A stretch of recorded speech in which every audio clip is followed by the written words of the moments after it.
Oliveira. Knockdown from Makhachev. Right into the left arm. He's got to watch the arm triangle here. If Makhachev can pass the guard, he's got the arm triangle. Oh, it's a finish. Islam Makhachev submits Charles Oliveira to win the title. Wow!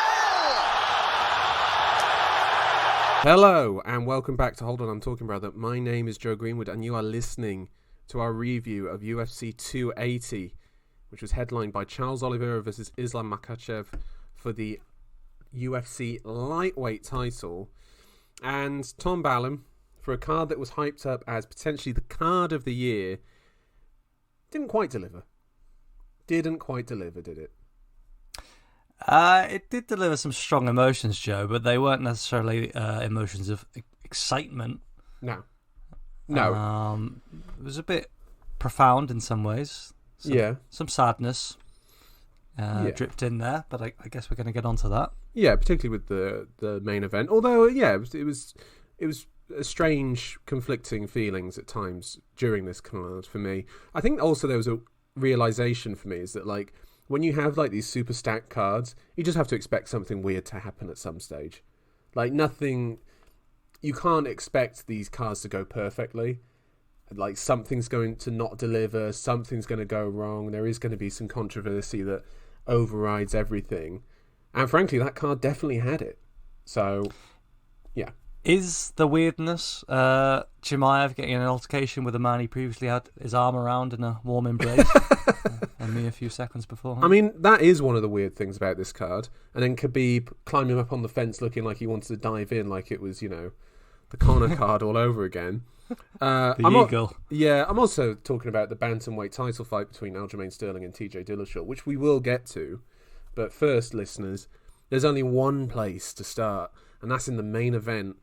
For the lightweight title, Charles Oliveira versus Islam Makhachev ends in the second round, head and arm choke from Islam Makhachev, and this is one of the most elite smashings I've seen in quite a long time. Like, this was not particularly competitive and really accentuated some of the flaws of Charles Oliveira, I felt like, and showed that Makhachev is here to stay.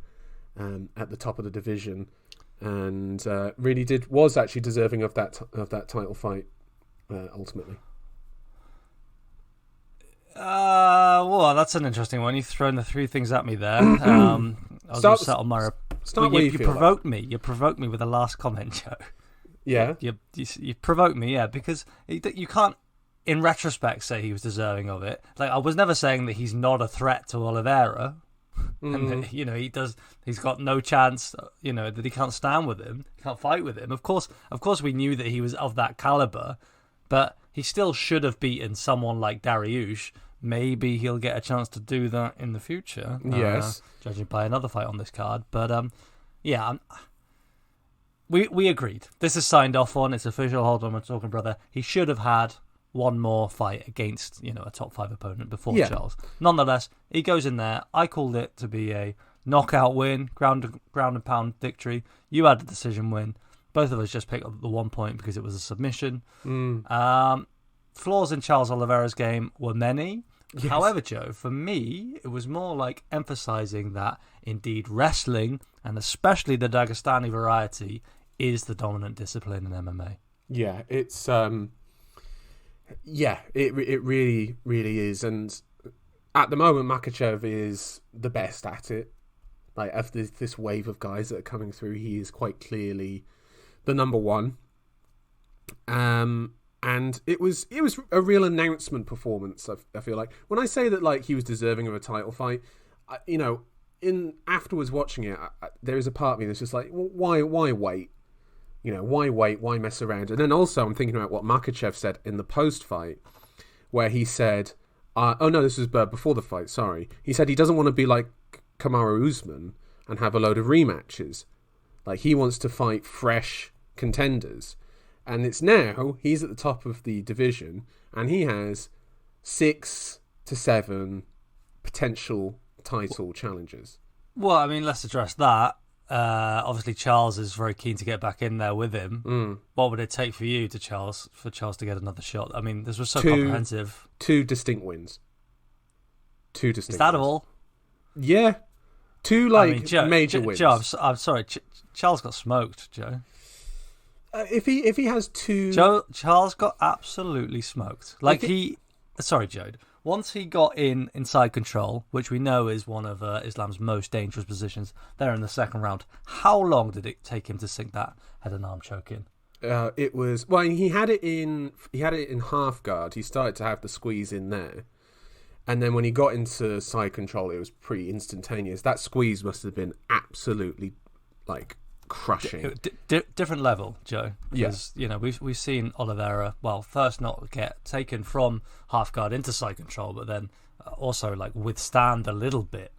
I mean, this man's a jiu-jitsu specialist. He likes to be off his back.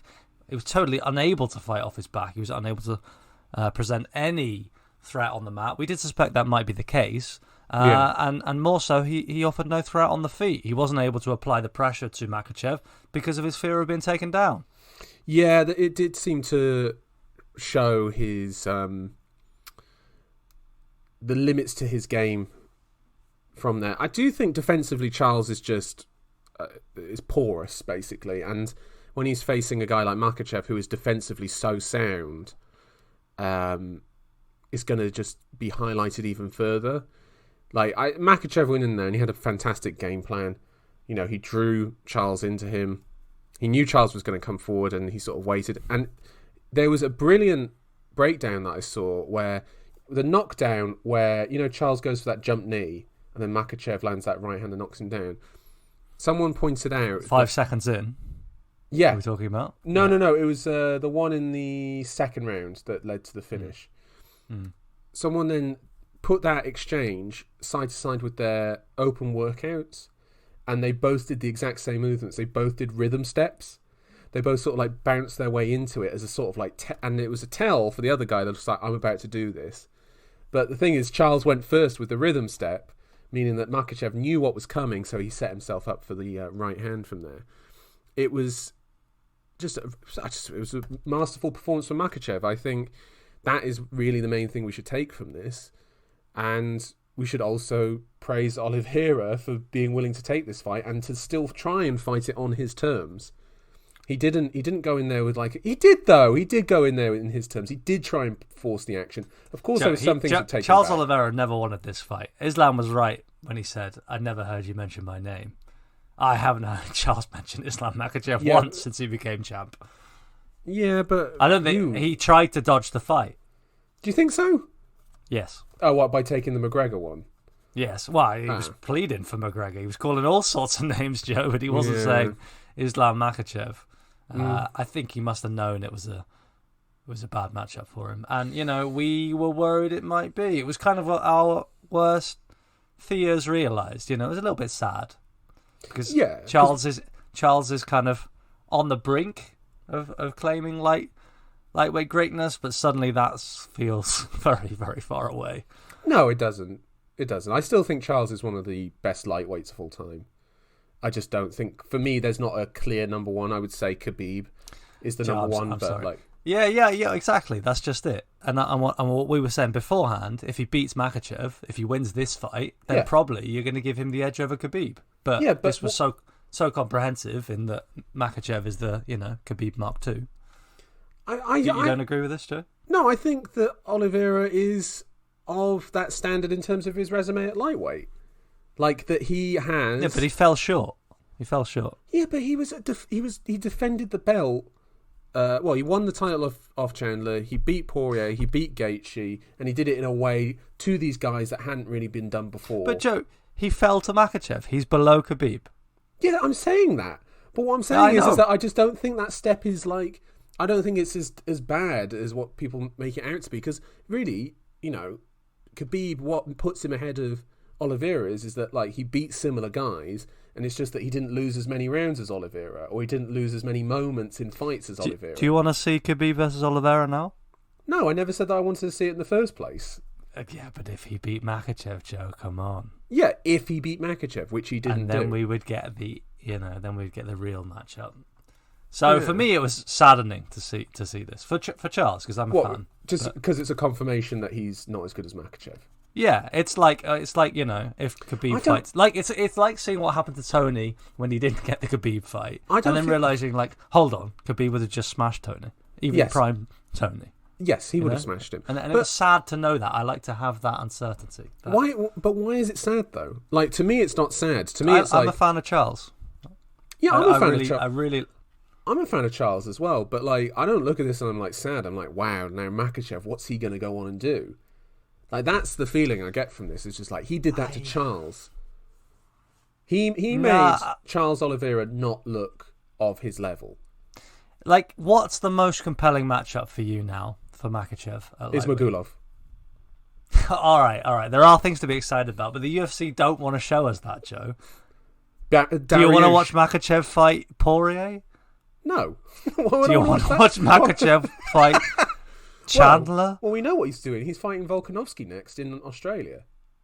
That I do want to see. So that's a good one to end on. That I want to see. That is going to be great. Australia, everyone is on Volkanovski's side. He's daring to be great, and then he gets smashed. Like, come on, there's nothing. Does he? Does he? Bro. See, for me, all right, now you've tickled my interest because I'm not certain. You're not? I'm not certain. No, I mean, Makhachev's amazing, and there's a huge step up for Volkanovski. But the last few fights from Volkanovski, I've seen nothing short of just absolute greatness. You know, I've seen genius level fighter. Yeah, who was already at the top and then took a huge leap forward, and just it would look 10 times faster and more diverse on the feet than Holloway. Yeah, left an all-time great in the dust. Like, really smoked him. And that was a real smoking. I mean, Makhachev he let Charles off light compared to what Volkanovski did to Max. That's true. Listen, I love that fight. It's a guy who's daring to be great. Who knows? You just had to remind me of that, and now I'm on board. What I'm saying is, Joe, I do not want to see Dos Anjos Makhachev. Wait, who's asking for that? Well, Dos Anjos probably, but Joe, I'm just looking down the rankings here, mate. Look, I'm saying you've got Poirier, you've got Gaethje. That's second and third. He's already beat Charles. Then it's Chandler. That's the UFC's rankings. That's the kind of nonsense that I don't want to see. Come on, you know that they're going to do that after the.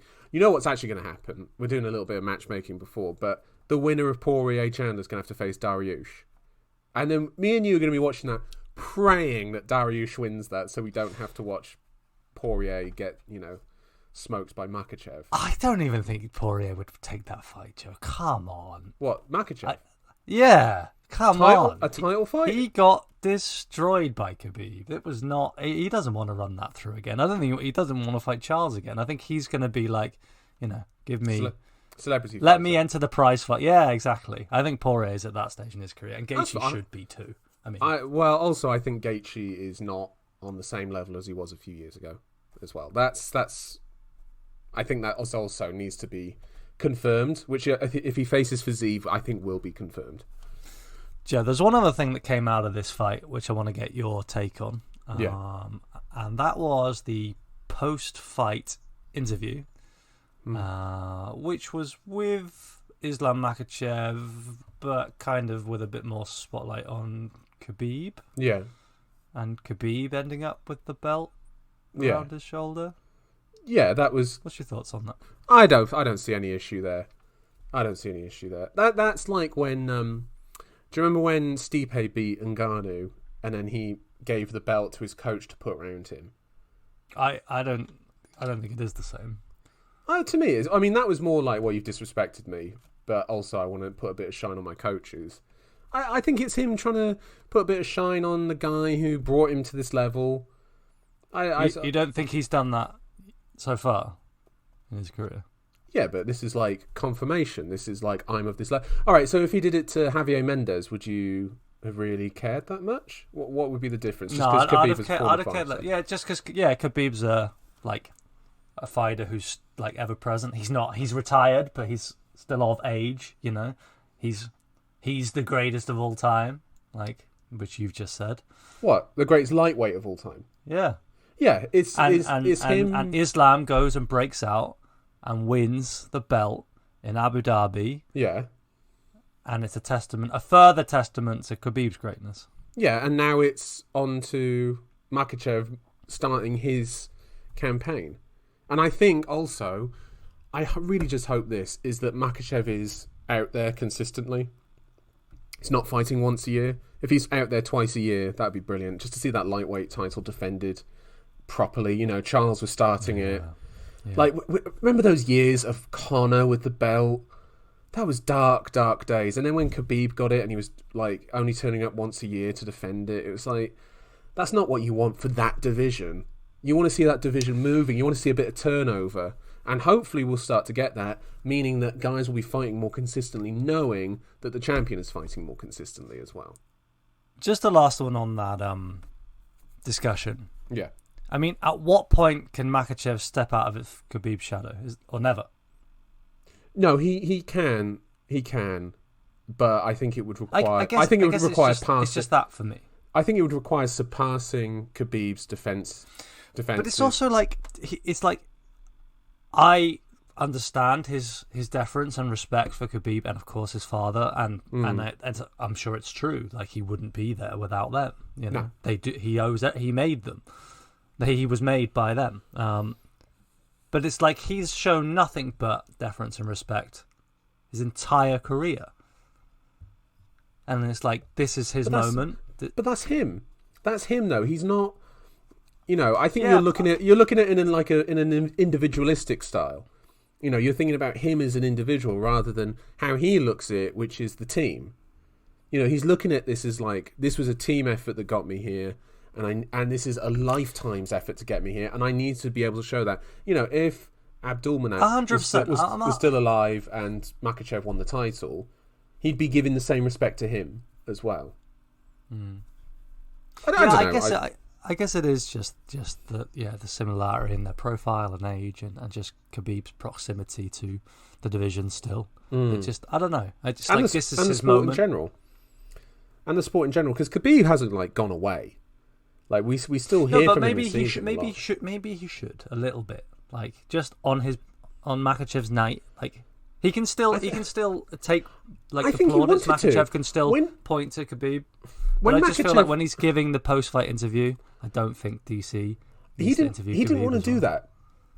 He didn't want to do that. You could see him trying to like push away and be like, and give a look of like, no, I don't want to. You could see that, but like, you know, Islam, and I think DC as well. I think DC may have had his hand on his back going like, you're going to stand here and take this belt. This would be great. You have to remember, DC has a producer in his ear going like, don't let Khabib go away from you. Don't let him go, blah, blah, blah. But he's probably got that. So I'm also talking about the UFC then. I'm just saying, like, let the man have his moment, you know? Just one little moment as an individual. I would like that as well, but, you know, it's just didn't work out that way. He can do that after the Volkanovski fight, maybe, or after the Dariush fight, or whatever his next lightweight contender he faces. I mean, if it is Volkanovski in Australia, that's pretty cool. Like, let's be honest. He's not going out there and being like, I'm going to have this on my terms, I'm going to go and do it on your terms. Like, that's pretty cool for a champion to be willing to do that. So, yeah, I'm down for that. What about Charles, then? Sure. What's your next for Charles?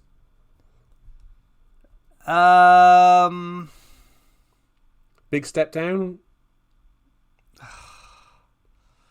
It's sad. I just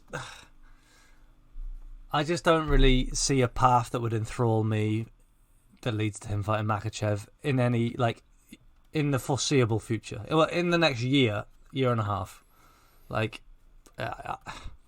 you know, he's obviously already had his fights with Poirier, Gaethje, and Chandler. I think he's going to have to fight one of the killers, Joe, to really get my... Like Fiziev. Or not Fiziev. Ismagulov, Sarukian. If he went and like, let's say, threw up a triangle from the bottom on Sarukian, I'd be like, I think he would beat Sarukian. I mean, I would credit him if he goes and stands in there with Ismagulov, Sarukian. Gamrot also, I know he's coming off a loss now. Yeah. You know. What if you don't want to go so far down where you're facing like a Jalen Turner yet, do you? You don't want to be going that far. That's maybe a bit too... Because then, Turner would jump at the chance for that fight, wouldn't he? Because that would be his Sean O'Malley moment to catapult up the rankings. I like Dariush, Gamrot, Sarukian, Ismagulov. One of those four. Yeah, I mean, Sarukian and Ismagulov are tied up together. Yeah. Which Dariush will be a sick fight. Oh, Oliveira Dariush. That's compelling. That is a very compelling fight. On the feet, that would be incredible. Joe, I think we've got to move on to the co-main. Yeah, let's talk this about all this. night. Let's talk about this bantamweight title fight. In the co-main, we had Aljamain Sterling defending his bantamweight title against TJ Dillashaw, which finishes in round 2 by ground and pound for Sterling, who retains his title. Going into this, we were split in our predictions. You went for TJ Dillashaw by knockout, if I remember correctly, and I went for an Aljamain Sterling decision. So that'd be 1 point for me in the predictions game. Joe, I'm appealing to the judges on this one. I was... hold on. There was information withheld from me and fight fans everywhere that TJ Dillashaw has dislocated his shoulder 20 times since April. That's mental, What isn't the it? fuck? Yeah, it's bad. So he'd already had surgery on both his shoulders, like in the last few years, and he had a shoulder injury that started in April, and in the training camp up to this fight, dislocated his shoulder a further 20 or so times. I mean, he got past the medical screening by just obviously grin and bearing it. And Holding his shoulder in. Yeah, it's just like, yeah, hold on, I'm popping this, brother. Like, I mean, what is a doctor supposed to do if a guy's just like, oh yeah, no, there's no problems, I'm okay? It's always been like that. Yeah, it's always kind of looked dangly like that. Don't worry about it. I mean, so Dillashaw had popped his shoulder out, and then he popped it out again within the first minute, or within the first seconds of the fight. Yeah. It came back out. He wasn't able to hit mitts in the back. Yeah. So you've sent basically, this is the thing that really irritates me, is that Dillashaw sent himself out there, and his coaches sent him out there, and the UFC sent him out there as a one-armed fighter against Aljamain Sterling, knowing that it was going to pop out at some stage in the fight. And the referee knew this as well. Goddard knew this. He knew that because he said afterwards, yeah, he referenced his shoulder problems and whatever else. It's like, that is no way to fight Aljamain Sterling. You have got zero chance of beating Aljamain Sterling with one arm. Like, let's be honest here. That was zero chance. Yeah. Zero chance. That was going to be a tough fight for him regardless. And now with this, and also, sorry, Tom, I'm ranting just for a second. I'll be done in a second.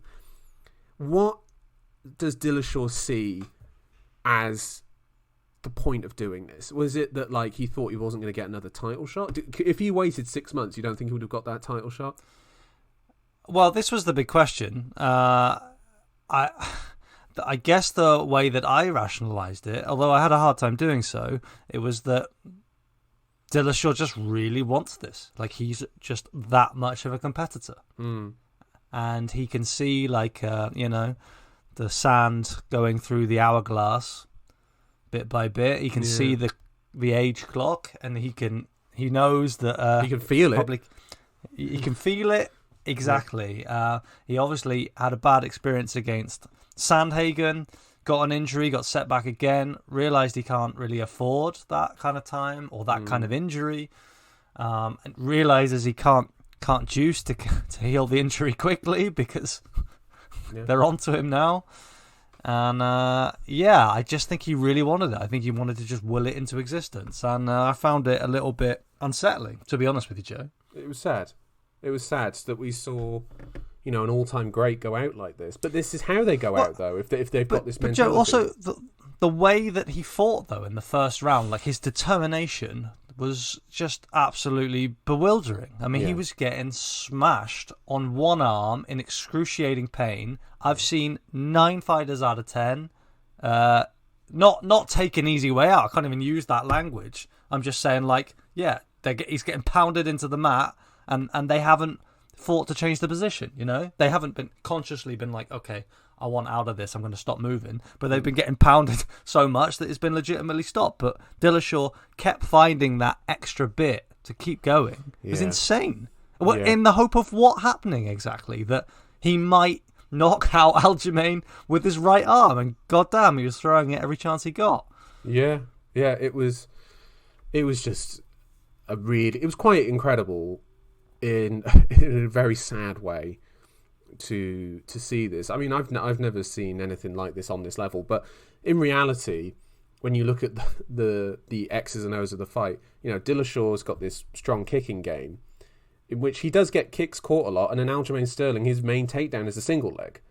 It's like, this was not a good stylistic matchup for him anyway. And then you add this into it, and Dillashaw doesn't have that one-shot knockout power. No, but Joe, sorry, I think he can scramble off the mat. I think he could take risks with one the arm. kicks.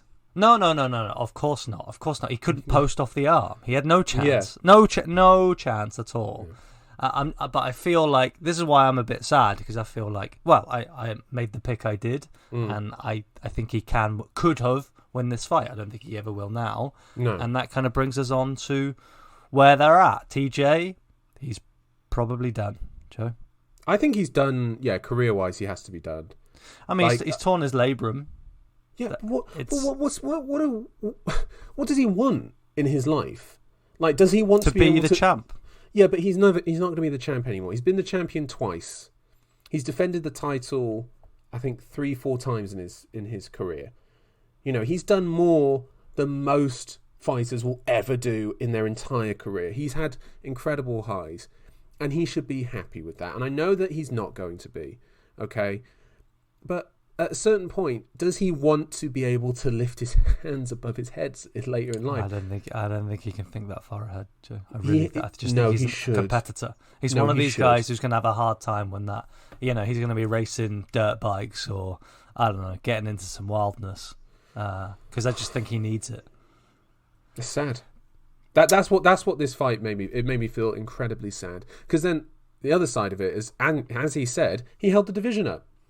I mean, his post-fight was an exercise in humility. It was, you know, he kind of cut away the bullshit and came across as very likable. And also the fans, some of the fans' response to this, good. I'm glad. I wish it went on longer. That's pathetic. Like, what? Because he got caught using EPO. He served his time. He lost 2 years in his career at his potential peak. Gone. Served his punishment, came back, beat Sandhagen, and he got a title fight. Yeah, at a certain point you have to let it go. And then also, the guys that cry loudest about this drug cheat thing, I'm sorry, they're normally drug cheats. And one of the loudest is Sterling. And one of the loudest. Well, Joe, yeah, I don't want to bring it up, but Sterling was looking pretty huge in there. Yeah, he is. That has some physique, and it's you know, it's gotten bigger. It's got bigger. He was looking big, Joe. Yeah. I mean, he looked like a featherweight. Yeah, he did. He looked fucking huge, to be honest. Well, let's talk. Well, yeah, go on. Sterling. Well, I mean, Sterling, he can't help himself with the celebrations post-fight after beating the one-armed man. Now, he won. He vanquished his opponent. He did what he had no choice to do. He did it. Yeah. He won. But goddamn, did he have to celebrate like that? Yeah. Did he? It's one of those where, like, TJ went in there as like the bad guy, really, and Aljo could have come out the good guy, and then just in the fight and in the promos they managed to turn it the wrong way. Like I said it to you in a text message that Aljamain Sterling's promo was like the anti-Joaquin Buckley. It was like, it was cringe. Like that was, his promo was so. I mean, I'll cut it in right now for you all, listeners. Oh no, don't do it to the listeners. No, listeners, please savor this pile of trash right here. Another title defense, Aljamain. TJ Dillashaw, when you took him down that first time, did you recognize that his shoulder had popped out? No. The guys actually pointed it out to me, and I had to ask him which one. I had no idea. I was just in the zone. Like, I knew he could get out and he could get back on top and do damage. That's what he does in a lot of his past fights, so I made sure I kept the pressure on, did what I need to do. Anaconda, human backpack, I take you down, it's a rat. Not many guys defend the Bantamweight Championship 2 times. You have now joined a very short list of guys. Watching that fight before you, seeing the landscape of the division, who do you think now is worthy of fighting a guy like Aljamain Sterling, who is becoming a very dominant champion? I mean, you got Henry say doo-doo lurking in the woods somewhere, smelling like You got Sugar Tits, had like a decent performance tonight.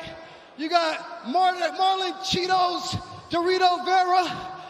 Man, you got all these guys. And you got the boogeyman who already put to sleep in Sandman. So if you want to put the Sandman to sleep again, I'll do that again. But I don't know. It's what's Sterling supposed to do as well now? Like, what was he supposed to do in that fight? I mean, you heard his corner. Did you hear what they were screaming? Yeah, no mercy. No mercy, bro. They do not mess around. No mercy, Aljo. They were yelling. It's just, it's one of those where again you come out of it and you're just like, well, I don't really know what to think of this. And Sterling's title defense and his run has just been so weird. Bizarre. It's about to get weirder, Joe. It's about to get weirder. What, Henry Cejudo? Well, we should talk about that. Yeah, so Henry Cejudo's been spoken about recently in the lead up to this fight and then in the post fight as well. He's I think he's approached 6 months now of being in the USADA testing pool. Or at least it's been more than 6 months now. So he is officially able to compete again. Post fight, Cejudo put out a tweet saying that he was going to bring the belt back to America. That is Henry Cejudo, child of Mexican immigrants, saying that about Aljamain Sterling, child of Jamaican immigrants, both brought up and born in America. I believe both of them were born there. So hell of a thing to say. Sterling disgusting responded very ignorance, frustrating. Yeah. I mean, there's a lot of heels at bantamweight right now, and I mean that kind of like blind-faced, like lack of awareness. I mean, just the ignorance of it. It's racist. It's racist. Let's. It's racist. It's racist. Yeah. It's racist. Yeah, and we need more baby faces at bantamweight. You know, our boy Ricky Simone. You know, Marlon Vera. These are the baby faces we've got. We've got a bantamweight. Oh, Sandhagen as well. But it's whatever. But are we excited for Cejudo versus Sterling? Yeah. Yeah. Yeah. Yeah. Yeah. Yeah, we are. Are we? Or are we excited for Aljamain Sterling versus Sean O'Malley? Well, I think we better get on to that. Well, this is the most controversial fight. This is the fight of the night, Joe. That's what it is. It was fantastic. What a fight this was. Petr Yan versus Aljamain Sterling. Going into this, me and Tom stuck with our motto of, if someone's fighting Petr Yan, I'm picking Petr Yan, and we picked him by decision. In the end, Sean O'Malley wins a split decision over Yan. And Tom, I'm going to ask the all-important questions. How did you score this, and what rounds did you give to who? Right, well, I'll preface this by saying that No, you can't get out of it. Well, no, all right. I watched, on my first impression, I had a little bit of trouble tuning in to the official broadcast. Yes. And so I didn't really catch the fight, but my instinct was that Sean O'Malley had won the fight on first viewing. Okay. Since then, I have perused the internet, and it's become clear to me that a lot of people felt that actually Yan won the fight. So tonight, before coming onto the pod, I thought I'll give it a second watch and try to score it more comprehensively. And these are my results. Round one, that was 10-9 for Sean O'Malley. Okay. You agree? No, keep going. Well, do you agree, Joe? No. Okay, well, I mean, he outstruck him. He stayed away from the dangerous positions for him. He landed heavier shots. To me, it was quite a comfortable round for Sean. I disagree. The one takedown Petr landed was very, very brief in the control time he had. So I thought that was quite a comfortable 10-9 for O'Malley. Then we had round two, in which they both landed some huge shots, including a beautiful check hook from Petr. And then Petr went on to take O'Malley down and have a lot of control time and outlanded O'Malley. I think that was obviously a Yan round, 10-9 for Yan. Yep. And then we came on to round three, which would be the deciding round. To me, this was a no-brainer. one man landed 40 significant strikes to the other's 15. One man left the round absolutely leaking and bloodied and bruised.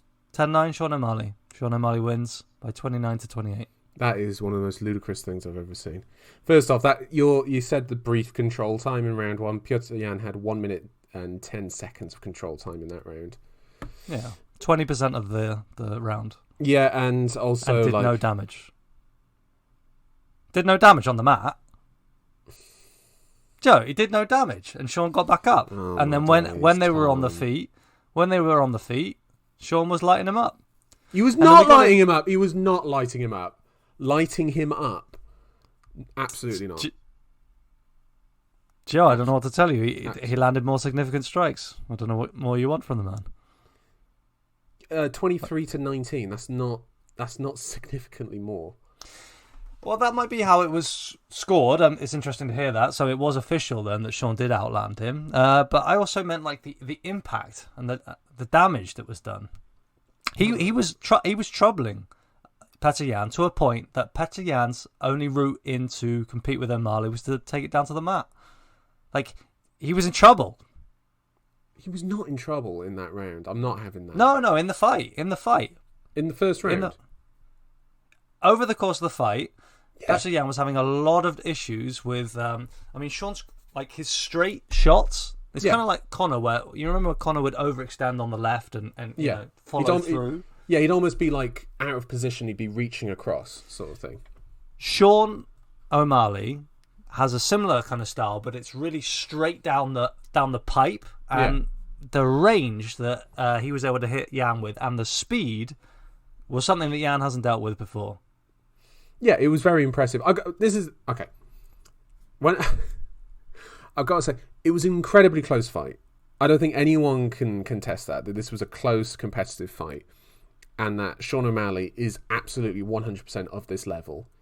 That he is a top bantamweight. That's something I think anyone can agree with. And anyone calling this a robbery, I'm sorry, they're out to lunch. Like, I just don't see this as a robbery. Even though I scored it for Yan. I had it for Yan. You haven't told us. So round 1 you gave to Yan. Round 3? I gave to O'Malley.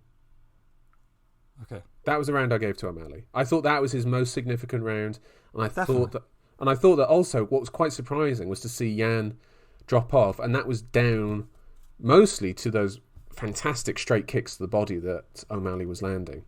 Well, and the knee that bust his eye open. And the knee as well. But like, it was a very good round. I'm telling you, Yan was in trouble. Like, he was actually in trouble on the feet. Yeah, of course he was. The only way he'd get into the fight is to land those sneaky trips and to work in takedowns. He had to go to his wrestling game. No, he hit some tremendous low kicks as well. He had some. I'm sorry, so the striking was very good from Yan, as it was from O'Malley. And also, you keep hitting on this point of, like, Yan was in trouble. At no point did you think O'Malley was in trouble, particularly in that second round? Like, I felt that second round, Yan was clearly won that round in the same way that O'Malley clearly won the third. Well, yeah, definitely. So then the first round is the contentious one, then. Yeah, well, that's what you seem to be saying. Yeah. Well, it seems to be what you're saying as well. I don't know what your kind of moral outrage is about this, Joe. I'm not having a moral outrage. All right, let's pose this question instead. All right, who won more comfortably their rounds, or who did more damage in the rounds that they won? We've said that round 2 went to Yan and that round 3 went to O'Malley. Which was a more effective round for whom? I think both of those rounds are... The thing is that it depends on the style of the fighter, doesn't it? Because I feel that round 2 was, a perfect Petr Yan round. He outstruck him on the feet. I don't think he landed enough. He didn't do enough damage. He outstruck him on the feet. He took him down twice, and he had that fantastic trip, which O'Malley then tried to get back. Okay, and he really sort of pushed away on that in that round. Whereas round 3, I felt like was O'Malley's, and it was like, the perfect O'Malley sort of round of like, single shots, combos to intercept. It was like what they do best. So this whole thing of like who did more damage in their rounds, it depends on their style, doesn't it? That's just how I see it. Personally, I'm not. Listen, Joe, I'm not mad that O'Malley won this fight. Let me give you a stat here, and I want to hear your response. Okay. Well, you're rolling your eyes. I'm not. I didn't roll my eyes. Come on, let's hear this stat. You don't want to be confronted by the facts of the fight. It's Go on. uncomfortable for you.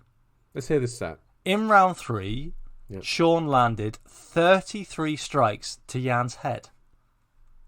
33. Okay.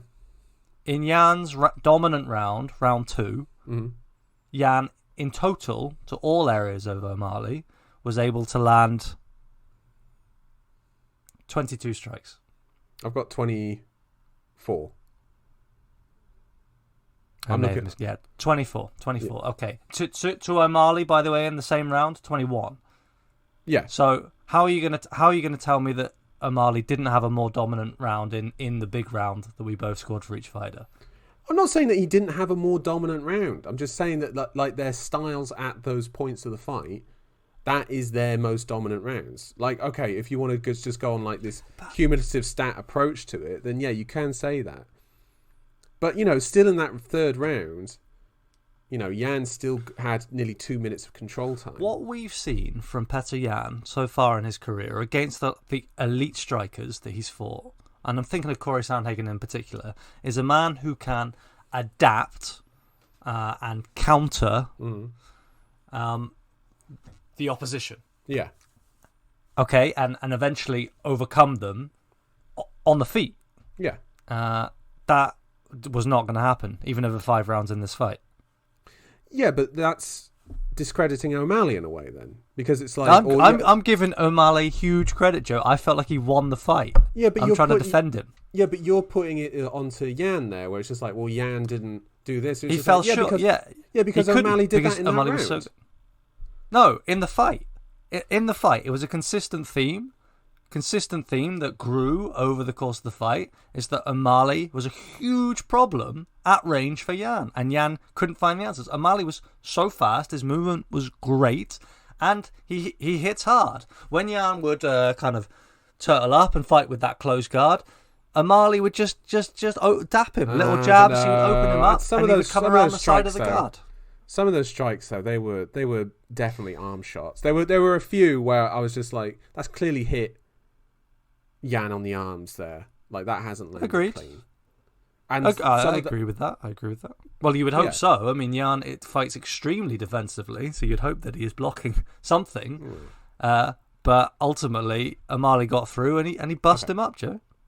It doesn't matter in the end how either of us score this or the controversy around it. What matters is now that O'Malley has a win over Petr Yan.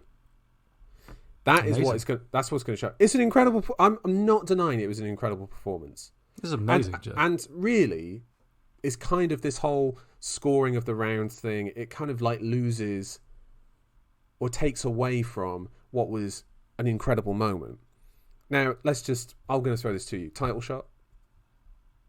I think it has to be. Yeah, I think it has to be. He just beat Petr Yan. He just beat Petr Yan in an area that he's been dominant. And for me, it was just it was amazing. It was definitely the moment of the evening, and I was shocked. I didn't think O'Malley could beat Yan. Yeah. Not like that. Yeah. No. I thought if he can beat Yan, it's Conor McGregor on Jose Aldo. It's something like that. I think there are still definite flaws that were highlighted in this fight. I thought that his takedown defense. His takedown defense is not good, and also it's not good enough. He was sucking air at points as well. I was wondering as well, because I don't know if you noticed this, but I think it was at the end of the second when Yan took him down, and you could see. Did you see O'Malley taking really deep breaths through his mouth? I was wondering if he punted the end of that round just so that he could defend and just take some deep breaths before he gets to the corner. But I don't think he was ever in that big of trouble. I think actually, I don't want to keep referencing McGregor, but I think McGregor had more difficulties with Chad Mendes in that fight when Mendes was wrestling him. Yeah, but he was also massively injured and had to change his game plan going into that fight. He had he torn a muscle in his knee, or a ligament in his knee 2 weeks before that fight, and still went out and took it. So that's... You're talking about Mendes or McGregor? McGregor. So, yeah. Look. No, I didn't feel like O'Malley was in trouble. I felt like he dealt pretty well with Yan. And ultimately, Like, the thing that I'm taking away from this is the third round. I don't know how that could not be the key thing. Like, it was kind of desperation takedowns for Yan. I'm gonna watch the fight again. I'll watch the fight Watch again. the third round. Watch the third No, I'll round. watch the whole fight again. We'll be back on Friday and we'll talk about it a bit further. Get into this some more. Yeah, of course. There's way more to talk about here.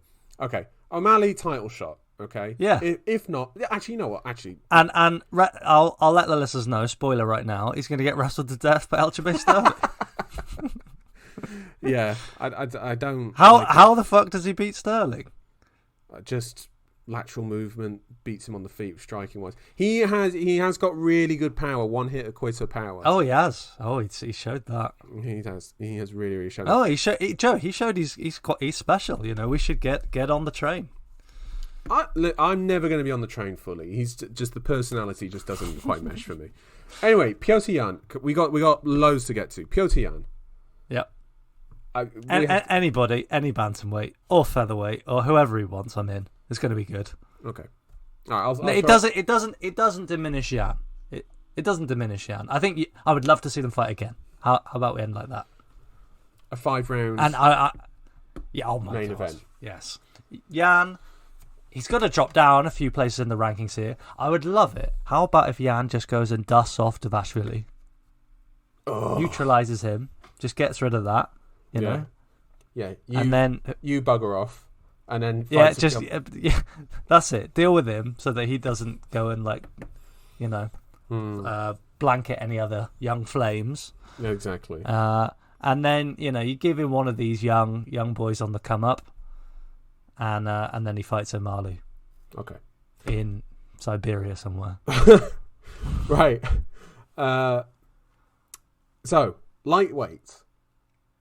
Beneil Dariush defeats Mateusz Gamrot by decision. What a banger of a fight this was. This was so good. I would absolutely love this fight. Going into this, me and you both picked Gamrot by decision. And Beneil Dariush does it again. Proves the haters wrong once again. Before then cutting a very strange promo in which he was praising Jesus to a lot of Muslims. That was a very odd promo. But we'll not bother with that. It was just a fantastic performance from Dariush of just mid-fight adjustments. So every time that Gamrot reset, he reset to orthodox, which then allowed Dariush to then settle into a rhythm of a fight. It was just like, okay, I know he's always going to be going back to orthodox. I know he's always going to be going back to these positions. And I know that his attacks are going to be coming from these angles, so then I can counter from here. And that was really...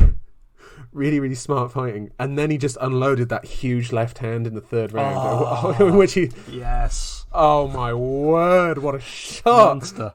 Big overhand left. I mean... and then the crashing sound it made. And by the way, Gamrot went flying and then immediately just went for a takedown. Like, Gamrot took that shot, was, dropped... I mean, he like had Gamrot on skates. He had Gamrot... desperation takedowns, scrambling.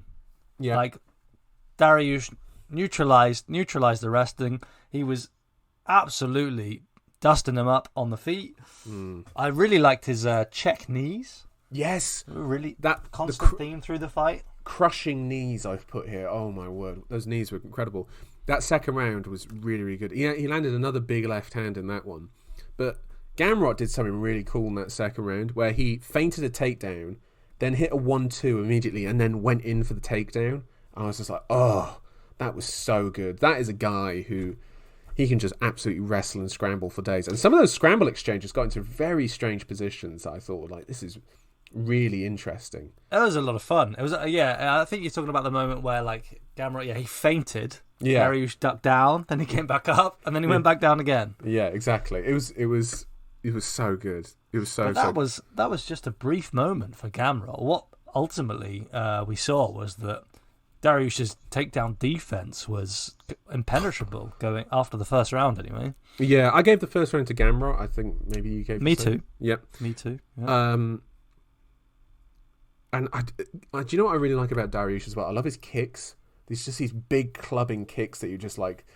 They're kind of slow and plodding, Yeah, there's no but the thing is that like once they're moving, there's no way you're getting out of the way of it. So you just kind of have to either like try and catch it, and then get into a scramble exchange with him, or you just have to take it, because he doesn't really discriminate of like what he lands on. He's happy to land on anything, which is what I love about it so much. But Beneil Dariush, I think he should be back up for Volkanovski Makhachev.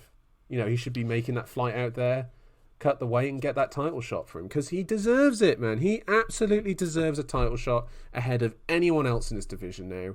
No question about it. Yeah, I mean, right now he's 6th in the rankings. They haven't updated them since the weekend yet. He should be ahead of number him one. is...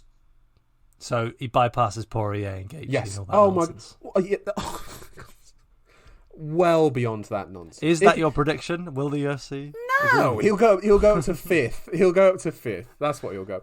If he is behind Oliveira, then there's something wrong with his rankings. That's an interesting fight, isn't it? Makhachev Oliveira. Well, we've seen Makhachev. Sorry. That's not an interesting fight. As I think we emphatically decided earlier on. No, I'm sorry. I meant Dariush Oliveira. Yes, absolutely. Because also Dariush, his background was jiu-jitsu.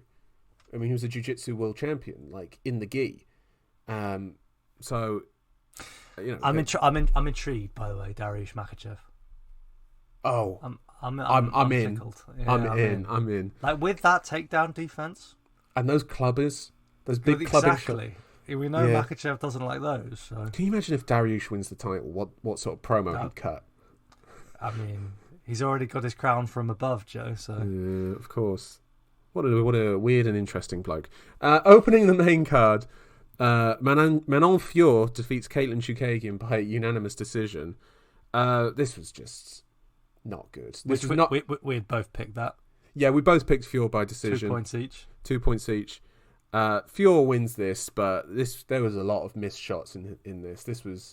There was an interesting point in the commentary where Cormier is just like, and Chukagian always managed to get fighters to fight at her tempo, meaning that blah blah blah. What you mean is he managed to get fighters to fight down to her level because she's almost so awkward and bad that they don't know how to fight her. I mean, Fior just was not getting anything going in this fight at all. Kept hitting that sort of like side kick to the lead leg at the start and end of combos. And she hit a nice takedown in the third, but this was not like a... I mean, she is going to get the Valentina fight next, I think, but this was not like, flag in the ground, I'm the next one up. I mean, just to emphasise it, total strikes. Chukagian, she landed at a rate of 27%. What about Fior? 76 out of 286 thrown. And Fior landed at 35. Not good. Yeah. Sums up the fight. Yeah, that really does. Joe, you're our resident women's flyweight specialist. This is Joe's women's flyweight corner. Yeah. You want to see Fiorot up for the belt next? Yeah, why not? All right, moving on then. Prelims. Let's get to the prelims. Oh, hold on. Who's the champ? I want to brush past that. Who's the champ? No. I'm the champ. I'm the champ. That's what you get for picking TJ Dillashaw to win by knockout, all right? You deserve those broken, dusty elbows. Joe, I'm sorry. I'm appealing No. to the regulators. I should have known. You can't, TJ's fighting on one arm. You're never going to know that. You're never going to know that. Listen, just take If you put money on TJ, Joe, how'd you feel? Do you know how close I was to actually putting money on him? There was a point where I was just like, oh, I could see this happening. It's just like, do you know how angry I would have been losing those £10, that pissing arm hanging out? It's just, oh my God, thank God I didn't.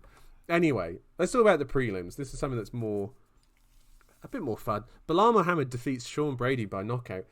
A smidge early for me. Yeah. Smidge early. I'm not happy, Joe. I'm not happy. You're not happy with it? Because you just... No, I'm not happy with the stoppage. I'm just not a big fan of Bilal. I'm really not. But yeah, I'm not some huge Sean Brady lover either. I like Brady in this fight. I thought he did really well. I love that left hook that he kept landing. He was pausing Bilal in that first round. But I thought Bilal finished the first very well. Hit a nice sort of combo at the end. But I thought he hit some nice combos in the second and sort of. I mean, Joe, in our preview, we were talking about the grappling matchup. We were expecting Brady to overcome him on the mat. We never saw any of that. No, he really didn't. He tried to half-assed a couple takedowns to kind of like hinted it, I think, more than anything, but he was nowhere near, really, was he? 0 for 5. What do you think for Bilal next? Someone to beat him, that's what you want. Yeah, I mean, he's obviously built up that bit of beef with Leon. I hope he's not able to make too much play out of that. Leon would smoke him, and I don't think it would be competitive. What about Covington? I mean, Bilal, he's earned the right to fight Burns or Covington. And then if he beats them, title shot. It has to be. Has to be. Yeah, He's earned it. Covington sounds good. Well, it's about Covington fought somebody, Joe. Well, do you know what? Covington may be fighting someone in the co-main of the Edwards Usman 3 card. He's going to be potentially fighting Chimaev. Oh my god. Oh my god, indeed. Could you imagine? Can you imagine, by the way, chaotic. that fight? It will be taking place in Cardiff. Who is the crowd going to be cheering for? I don't know. It sounds like when chess players would come to Iceland, when it was the Soviet Union and versus America days. Yeah. And Iceland would be a neutral venue for the collision of worlds. Colby Covington versus Chimaev. Well, Gary Kasparov versus what's his name? Bobby Fischer. That's what we're going to get. All right. Also on the prelims, this was a fun fight, wasn't it? Volkan Oezdemir versus Nikita Krylov. Krylov gets his first ever decision win. Joe, this was just classic Volkan Oezdemir. Just another. He just cannot stop. He's got like everything. Yes. He's really got everything. He's got great takedown defense. He's a good striker, but he just falls to the same fate time and again. He's hilarious, isn't he? He's absolutely ridiculous. Yeah. The thing is that like he also, after he lost to Cormier, he then lost to did he lose to Anthony Smith or someone like that? But he went on a run for a little bit where he's just like, okay, he's starting to turn this back round again. He's starting to like figure this out. He beat Rakic, I think, and I remember he lost to Reyes, but he really did. You kind of won that fight, and now he's just like he kind of doesn't look that bothered anymore, does he? Like he just is like whatever, sort of. Oh, if I can win it, I'll win it. If I can't, I can't. I don't care too much. It's a bit sad. Well, it kind of puts me in the same position about him, Joe. I'm not sure. A little bit. Not sure I care that much. I mean, light heavyweight. It's not a good division. It's not compared. No, not when you've got bantamweight, Joe. Exactly. Right. Any news for us?